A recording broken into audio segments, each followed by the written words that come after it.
পরিচর্যা, হ্যাঁ, তো পরিচর্যা হওয়ার পরে এই গাছগুলো শিডিউল মোতাবেক এই গাছগুলো কোথায় কোথায় সরবরাহ করে থাকে? এটা সরবরাহ না, এখানে সবগুলো রেভিনিউ চারা, এখানে প্রতিটি চারার দাম হচ্ছে 9 টাকা। 9 টাকার মাধ্যমে আমরা বিক্রি করি এবং মানুষ সহজলভ্যভাবে এখান থেকে করে করে। এটা সাধারণ জনগণের জন্য সবাই কিনতে পারে 9 টাকা করে। আচ্ছা, সরকারি কোনো টেন্ডার আছে, যেগুলো আমাদের ঝরে পড়া গাছ আছে, অলরেডি সেগুলো বিক্রি হয়ে গেছে, এখন টাকা জমা দিচ্ছে, লট নিয়ে যাচ্ছে।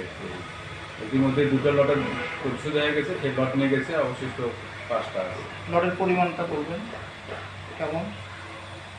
মানে কাঠের সংখ্যা না, লটের সংখ্যা?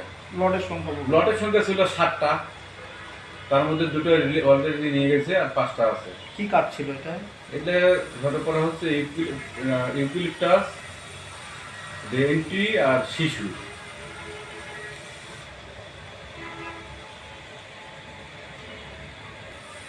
10/9/2025।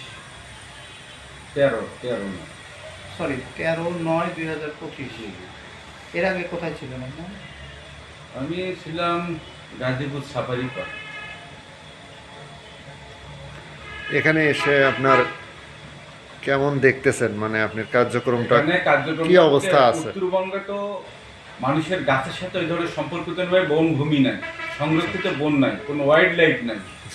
তাই সেইটাকে সবুজায়ন করার জন্য আমরা চেষ্টা করতেছি বিভিন্ন, এখানে তো সংযোগ সড়ক বা বাঁধ এলাকা, উভয় পাশে যদি ফাঁকা জায়গা থাকে সেখানে বনের জন্য মানুষকে উদ্বুদ্ধ মোটিভেশন করা হচ্ছে আর কি। তাতে কি আপনার কাছে এসে মনে হয়েছে যে এখানে সবকিছু ঠিক আছে?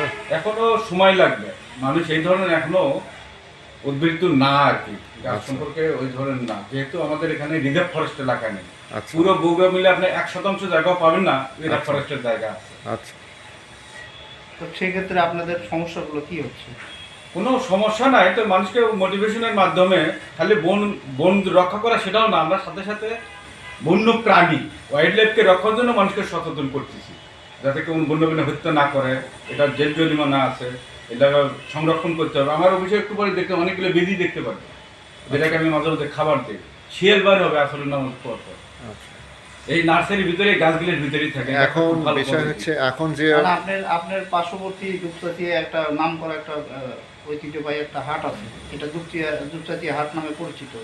এই হাটেও তো আমরা যতটুকু জানি বা দেখি, তাতে এখানেও তো আপনার বন্য প্রাণী বলতে কিছু কিছু প্রাণী ওঠে। সেক্ষেত্রে আপনার জায়গা থেকে কি পদক্ষেপ নেই? এই ধরনের কোনো নিউজ পাইনি বা আমার চোখে এখনো পরিলক্ষিত হয়নি। যদি হয় তাৎক্ষণিকভাবেই, এবং এখানে ভালো খবর হচ্ছে এখানে যে উপজেলা প্রশাসন আছে তারাই বিষয়ে অনড়, এবং প্রতি মাসিক মিটিংয়ে এই জিনিসটা আমরা উত্থাপন করি এবং সমস্ত চেয়ারম্যান জনপ্রতিনিধি যারা আছেন তাদেরকে অবগত করি। এই ব্যাপারে কোনো মাসি। আচ্ছা, এখানে কোনো বিশৃঙ্খলা কিংবা গাছ কাটার যে বিষয়টা, এই ধরনের কোনো কিছু জানছেন? এই ধরনের কোনো কিছু এখনো নজরে পড়ে নাই বা শুনেও নেই।